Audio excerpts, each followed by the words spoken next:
Os santos são sinais da presença do ressuscitado na história. Hoje, dia 24 de maio, celebramos São Vicente de Lerins. Nasceu na região do sul da França, que hoje, na verdade, pertence à Bélgica, e ficou chamado de São Vicente de Lerins exatamente porque ele morou a maior parte da vida no mosteiro que ficava exatamente na cidade de Lerins.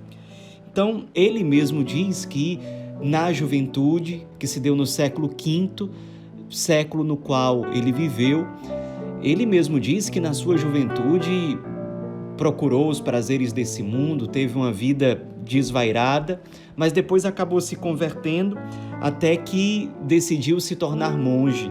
E aí entrou no mosteiro de Lerins, era muito dedicado à oração e aos estudos, tinha uma facilidade muito grande para a vida intelectual.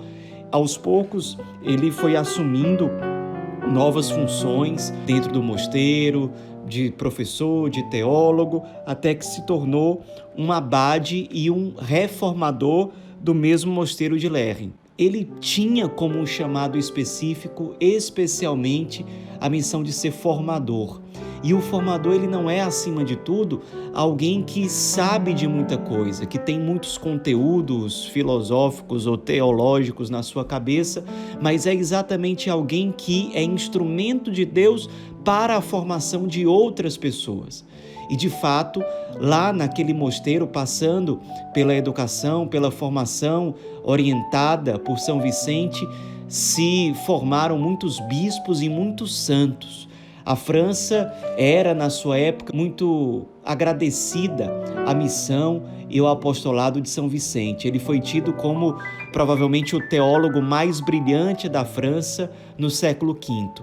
E como teólogo emprestou também os seus serviços à igreja, ao cristianismo, combatendo uma série de heresias que existiam naquele tempo. Havia várias confusões entre os fiéis, era a época do arianismo, do nestorianismo e tantas outras heresias que ou apontavam que Jesus era apenas homem, não era Deus, ou que o ser humano não é auxiliado pela graça divina, ele é salvo pelo seu próprio esforço, ou algumas heresias que negavam inclusive a maternidade divina de Nossa Senhora.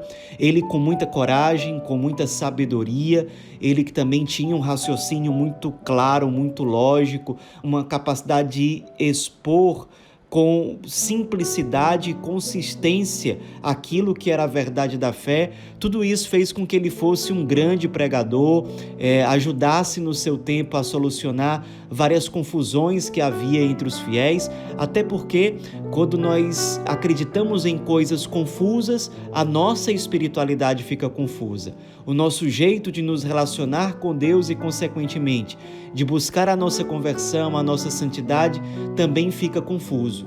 Então, os teólogos, eles têm essa grande missão de nos mostrar aquilo que é verdadeiramente a fé católica, com clareza, com consistência, de modo que nós consigamos compreender, para que, compreendendo corretamente, nós possamos viver uma fé correta, nos relacionar com Deus de uma forma fecunda e verdadeiramente chegarmos à conversão e à santificação.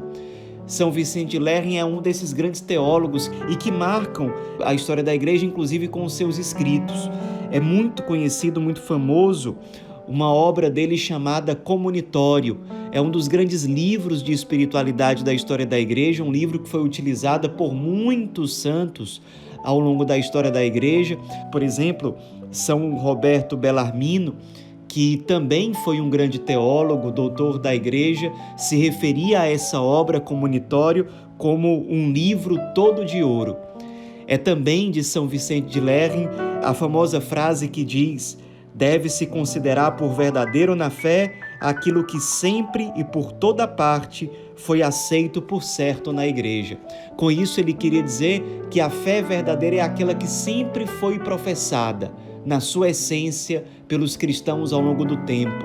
É a valorização da tradição da igreja contra inovações, que às vezes são até fruto da boa vontade de uma pessoa, mas quando entra em contradição com aquilo que sempre foi a fé dos cristãos, certamente é porque é problemático. É possível também valorizar a tradição de fé que a Igreja tem, que a Igreja transporta e comunica ao longo dos séculos.